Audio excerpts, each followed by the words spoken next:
जोहार फ्रेंड्स, कैसे हैं आप सब। उम्मीद करती हूँ कि बहुत अच्छे हैं। हम लोग भी अच्छे हैं फ्रेंड्स। देखिए अभी शाम का 5:30 बज रहा है और लातेहार में हल्की हल्की बारिश है। पिछली रात ना अचानक सा बारिश हो गई थी फ्रेंड्स। रात में बादल गरज रहा था और मूसलाधार बारिश हुई थी। फिर सुबह होते होते आसमान खुल गया, लेकिन अभी भी उस साइड में ना, पश्चिम साइड में बादल है कहीं कहीं। लेकिन पता नहीं, रात में कुछ भी हो सकता है, बारिश भी हो सकती है और नहीं भी हो सकती है, क्योंकि 2 दिन तो पूरा बारिश हुआ। और परसों दिन तो इस तरह से बादल गरज रहा था ना फ्रेंड्स, की बहुत दूर से आ रहा है और बहुत लंबा गुड़ गुड़ गुड़ गुड़ गुड़ गुड़ इस टाइप का बरस रहा था। ऐसे लग रहा था कि जब जब दुनिया का अंत होगा ना, जब यीशु मसीह आएंगे बादलों पर, तो ऐसे ही सुनाई पड़ेगा, ऐसा महसूस हो रहा था। तो अभी देखिए, ये मेरी बहन है। देखो बेटा, उधर देखो, ये मेरी बहन है। कितनी छोटी मेरी बहन है, देखिए, क्यूट सी, गोलू सी। और तू के लगवे मामी ने, ई मामी है। हनाई है, मेहमान करमडी घर है। और इधर काम चल रहा है। इधर दीदी है, रेबेका दी, उनका अब घर बनेगा। तो मैं आप लोग को दिखाती हूँ वो एस्बेस्टस और खपड़ा वाला घर, तो वो अब पक्का वाला घर बनेगा। और देखिए, इधर सब बहुत सारा लाइन लाइन से ईटा गिरा हुआ है, देख रहे हैं ना। तो अभी काम चालू नहीं हुआ है फ्रेंड्स, उनका दिखा। तो इधर से ईटा ढुलाई हो रहा है और काम चल रहा है फ्रेंड्स। तो चालीसा का समय आप लोग का कैसा बीत रहा है? हम लोग का तो अच्छा बीत रहा है। हम लोग सीख रहे हैं ईश्वर के वचन को, और यीशु ख्रिस्त के दुख भोग को हम लोग महसूस कर रहे हैं और आगे बढ़ रहे हैं भक्ति में। तो फ्रेंड्स, एगो गीत जानिस लानी उरा में ही। हाँ हाँ हाँ।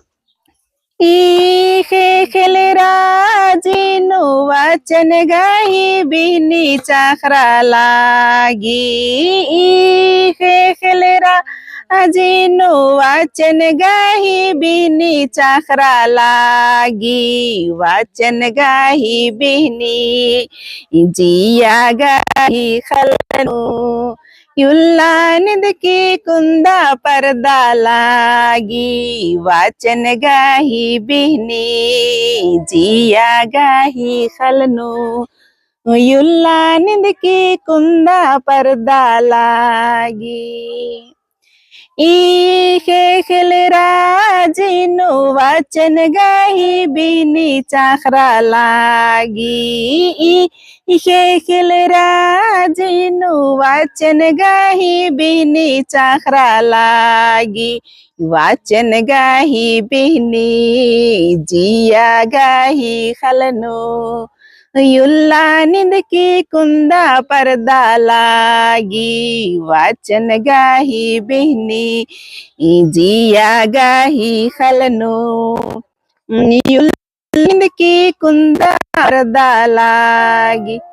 ई नाम जियनु वचन गाही बिहनी चाखरा लागी, ई नाम जियनु वचन गाही बिहनी चाखरा लागी, वचन गाही बिहनी जिया गाही खलनु, युल्ला निंद की कुंदा पर्दा लागी, वचन गाही बिहनी जिया गाही खलनु, युल्ला निंद की कुंदा पर्दा लागी।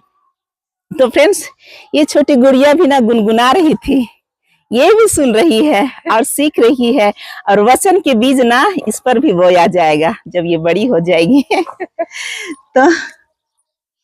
तो ना बाइबल में एक ईसा मसीह को तो जानते हैं ना, सुने हैं ना। तो ईसा मसीह एक कहानी बताते हैं।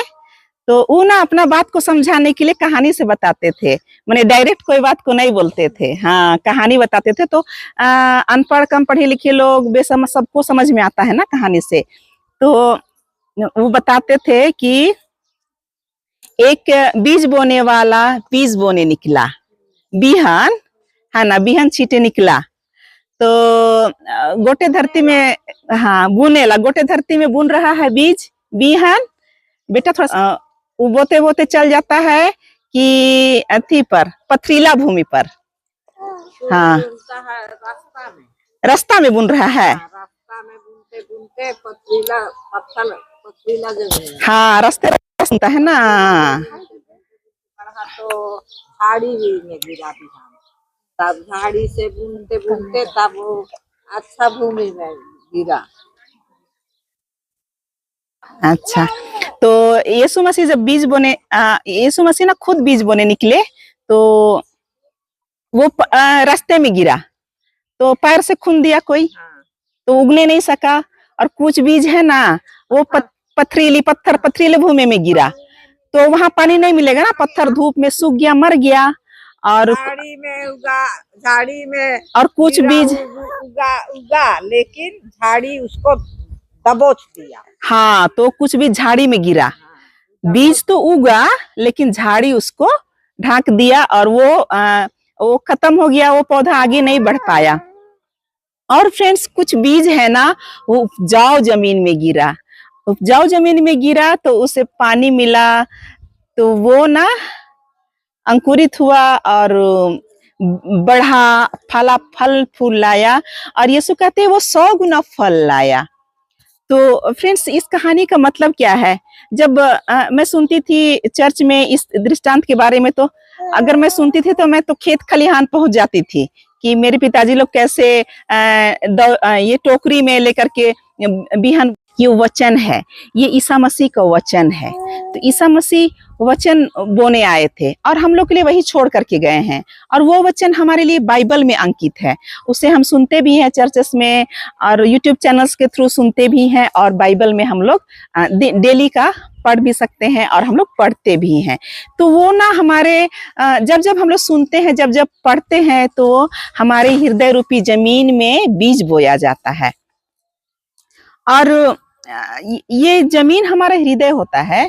अगर हम बीज को हमारा हृदय अगर उपजाऊ है, हम अगर नम्र हैं, हम अगर अपने पापों को स्वीकार करते हैं, तो हम उपजाऊ भूमि हुए। वरना हम बंजर भूमि हुए। हमारे में अगर बीज गिरेगा तो फलेगा फूलेगा, कोई काम नहीं, सुने और दूसरे कान से निकाल दिए। तो कुछ लोगों को समझ में नहीं आता है, वो सुनते हैं लेकिन नहीं समझने के चलते वो ऐसे ही चला जाता है, एक कान से सुनते दूसरे कान से निकाल देते हैं। तो वो हुआ पथरीली जमीन। और झाड़ी वाला जमीन क्या होता है कि हमारे दिल में बहुत सारे शंकाएं रहती है, शक शुबा रहती है, हम लोग विश्वास नहीं कर पाते हैं, या फिर हम लोग दुनियादारी में खोए रहते हैं। और फ्रेंड्स, उपजाऊ जमीन वाले लोग ना वो लोग होते हैं जो विनम्र होते हैं। वो यीशु के वचन को ध्यान से सुनते हैं, पढ़ते हैं और अपने जीवन में उसे लागू करते हैं। वे 100 गुना फल लाते हैं। वे पवित्र आत्मा के वरदानों का जो फल है, प्रेम है, दया है, क्षमा है, विश्वास है, आशा है, इस पर अपना जिंदगी बिताते हैं। तो इस तरह से वो पवित्र आत्मा के फल होते हैं, वरदान होते हैं और जीवन उनका अच्छा होता है।